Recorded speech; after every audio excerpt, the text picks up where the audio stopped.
જય શ્રી કૃષ્ણ, જય માતાજી. સ્વાગત છે તમારું અમારા નવા વ્લોગમાં. અને વહેલી સવારમાં જો ભગવાન સૂર્યનારાયણ ઉગી ગયા છે અને પક્ષીઓ જો કિલ્લાઓ કરવા મળ્યા છે. શિયાળાની સવાર હોય કે પછી ઉનાળાની સવાર હોય, સવારનો જે પોર હોય ને એ કંઈક અલગ જ હોય. એ ગાયોના આપણે વાહિંદા થતા હોય, સાસુ ફેરવાની હોય, ચૂલે રોટલા બનતા હોય, અને આપણી ગાય એની વાછડીને જો કેવી વાલી વાલી કરે. અને આ દ્રશ્ય અને આ નજારો જોવાની અંદરથી આનંદ જ કંઈક અલગ આવે. જે અનુભૂતિ આપણને મંદિરે જઈ અને થાય ને એવી જ આપણે સવારે વહેલા ગૌશાળામાં કામ કરતા હોય ને તો એક મંદિરે ભગવાનના દર્શન કર્યા ને એવી જ અનુભૂતિ થાય. હું સવારમાં મારી ગાય અને બધી ગાયોના દર્શન કરું ને તો મને એવું જ થાય છે કે મેં સવારમાં માતાજીના દર્શન કર્યા છે, ભગવાનના દર્શન કર્યા છે. ટાબુ અને આનું મેં નામ પાડી દીધું છે. હું નામ પાડ્યું એ પણ હું આને જ્યારથી જન્મી ત્યારથી એ જ નામે બોલાવું છું, કારણ કે મને એ નામ બહુ ગમતું હતું. અને મને નામ એવા જ પસંદ આવે, ટૂંકા ન પસંદ આવે, લાંબા જ નામ આવે. લાંબુ નામ પડશે 4 અક્ષરનું, પણ હું તમને જણાવીશ આગળ. બાકી હું નામ બોલાવો ને ત્યાં તો ઊંચી થાય ઢેલની જેમ. એમાં વાહિંદું તો નખાઈ ગયું છે, વાળવાનું કામકાજ બાકી છે. આપણું વાળવાનું, ફળિયું વાળવાનું પહેલાં કામકાજ શરૂ છે. બાકી આ ઢાળિયા 2 વાળવાના છે, વાહિંદા બાકી છે. પવાઈ ગઈ છે ગાયોને, ઘાસ સારો એક બાકી છે, પવાઈ ગયું છે, અને ખાણ દેવાઈ ગયા છે. એટલું કામ થઈ ગયું છે.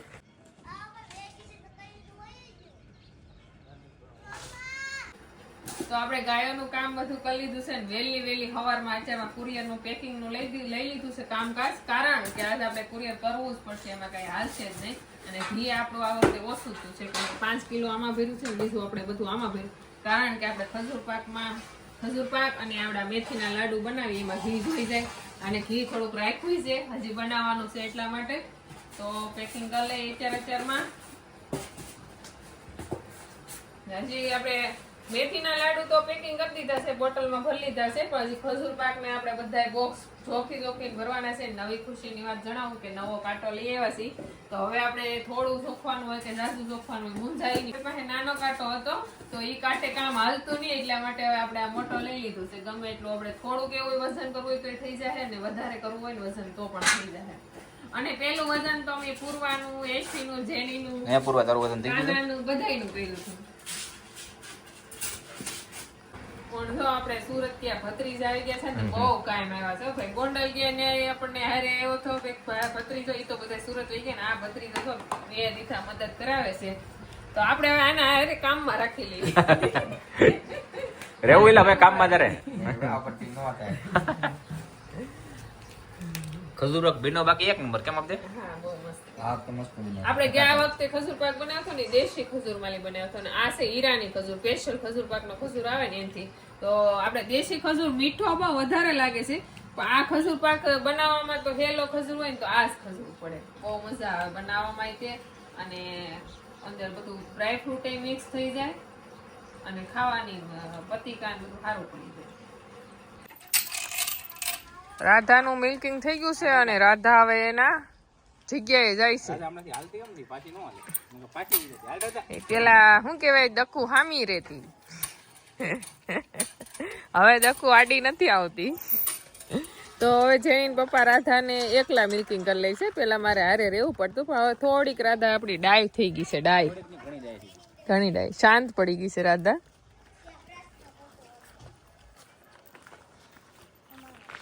જો આ ઢગલો પડ્યો, મોઢું પાસે લઈ, પણ એને મોઢું માર્યું નહીં. આ ખાસિયત હોય છે ગીર ગાયની. તો આપણે દૂધ પોગાડી દઈએ.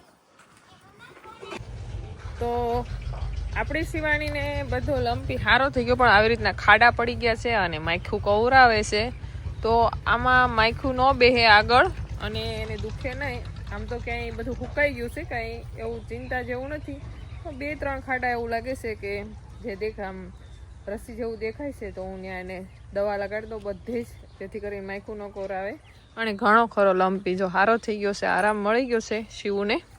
ખાવા પીવાનું બધું ઓલવેઝ રેડી થઈ ગયું છે.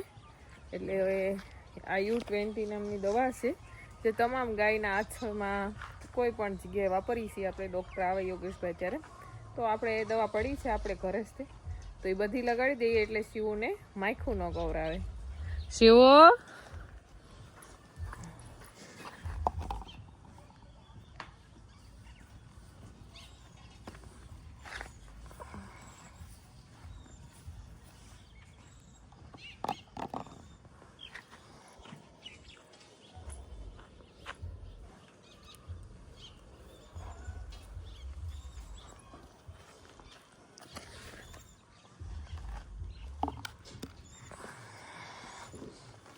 ઉભી રે, ક્યાં જા, એ ડોલ ઢોળી નાખી. એટલી લાંબી બાંધેલી છે ને કે શિવ આપણા હાથમાં નથી આવે ફળિયાની વચ્ચે. બસ પણ બસ ઉભી રે, આલે ઓ વાલે શિવ. જો હવે એને કેટલો કંટાળો આવે, નકર ગમે એટલી દવા લગાડતી ને તો શિવ મને ના ન પાડતી. કા